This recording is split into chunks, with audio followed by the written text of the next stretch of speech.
మన జీవితాల్లో మనకున్న రెండు పెద్ద పనులు ఏంటి అని అంటే ఇల్లు కట్టుడోటి పెళ్లి చేసుడోటి. ఇక పెళ్ళి అంటే అటో ఇటో ఆ బాధో ఈ బాధో పడి అప్పు తెచ్చో రూపాయి ఎక్కువనో తక్కువనో బతిమ్లాడో ఎట్లో గట్లా లగ్గం చేస్తాము.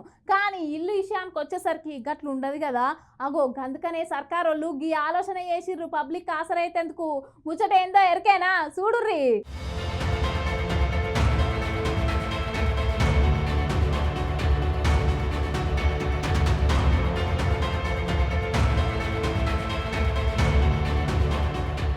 హనుమంతులు లేని ఊరుండదు, ఇందిరమ్మ ఇల్లు లేని ఊరు కూడా ఉండదు అంటారు కదా. ఇక ఇప్పుడుకి ముచ్చటిన్నాక ఇందిరమ్మ ఇల్లు లేని గూడెం కూడా ఉండదంటారులా.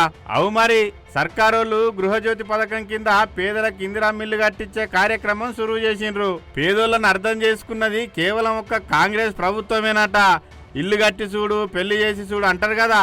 అగో గందుకే 2004 నుండి 2014 సంవత్సరం దాకా 25,04,000 ఇండ్లు కట్టించిండ్రట ఉమ్మడి ఆంధ్రప్రదేశంలో చేయి సర్కారోళ్ళు. 10,000 రూపాయలతోని మొదలు పెట్టిన ఇందిరమ్మ ఇల్లు పథకం ఇప్పుడు 5 లక్షల దాకా తెచ్చిండ్లు.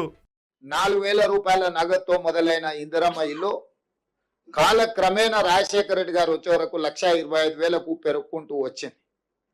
ఈరోజు ప్రజాప్రభుత్వం కాంగ్రెస్ పార్టీ అధికారంలోకి వచ్చిన తర్వాత 5 లక్షల రూపాయలకు పెంచడం జరిగింది. ఎందుకంటే ఈరోజు పెరిగిన ధరలు పేదవాడి అవసరాలను దృష్టిలో పెట్టుకొని ప్రతి పేదవాడికి 5 లక్షల రూపాయలు ఉచితంగా ఇచ్చి వాళ్ళకి ఇండ్లు కట్టుకోవడానికి ప్రభుత్వం అండగా నిలబడాలన్న ఆలోచనతోని ఈ పథకాన్ని తీసుకొచ్చినాం. ఇదే కాదు, గతంలో ఇందిరమ్మ ఇండ్లు కొన్ని లోన్ల ద్వారా పేదలకు ఇచ్చిన ఇండ్లు ఉన్నాయి. ఆ ఇళ్లకు కూడా వాళ్ళ లోన్లు ప్రభుత్వమే తీర్చి ఈరోజు 7,000 మంది కుటుంబాలకు ఆ లోన్ల నుంచి కూడా విముక్తి కలిగే నిర్ణయం తీసుకున్నాం. వాళ్ళ సొంత ఇంటి కళ ఈరోజు వాళ్ళకు రుణ విముక్తి చేయడం ద్వారా ప్రభుత్వం ముందుకు సాగుతున్నది. రాష్ట్రంలో ఉన్న ప్రతి నియోజకవర్గానికి 3,500 ఇందిరమ్మ ఇల్లు ఇస్తారట. ఇక గట్లనే ఐటీడీ ప్రాంతాలల్లో, ఆదివాసీ గూడాలల్లో, గిరిజన తండాలల్లో ఈ 3,500 ఇండ్లు కాకనే అదనంగా ఇస్తారట. ఇట్లా రాష్ట్రం మొత్తంలో 4,50,000 ఇందిరమ్మ ఇండ్లు కట్టించేందుకు ఇవాళ ముఖ్యమంత్రి రేవంత్ సారు ఈ ప్రత్యేకమైన ఇందిరమ్మ ఇండ్ల మొబైల్ యాప్ను ఓపెనింగ్ చేసిండు.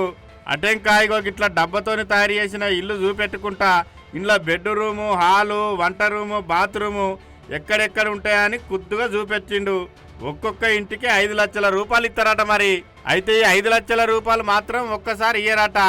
ముందుగాల బేస్మెంట్ లేపినాక కొంత, సజ్జ లేవలు గోడలు లేపినాక కొంత, దర్వాజా ఎత్తినాక కొంత, స్లాబ్ వేసినాక కొంత, ఇల్లు మొత్తం పూర్తి రంగులేసి ఇళ్లకి వచ్చేటప్పుడు కొంత, మొత్తం 4 విడతలుగా 5 లక్షల రూపాయలు ఇస్తారట ఇందిరమ్మ ఇల్లు పేరు మీద. పోయిన సర్కారు డబ్బా ఇల్లు అద్దు, డబుల్ బెడ్రూమ్ ఇల్లే ముద్దని, అల్లుడత్తే ఏడ వండుకోవాలి, కోళ్ళ నీడగా అమ్ముతారని గప్పాలు కొచ్చి నడిమిట్లనే చేతులెత్తిండ్రు. మరి చేయి పార్టీ సర్కారన్న పేదలకు ఇండ్లు కట్టించే పథకాన్ని కోసెల్లదిస్తుందో లేదో చూడాలి మరి.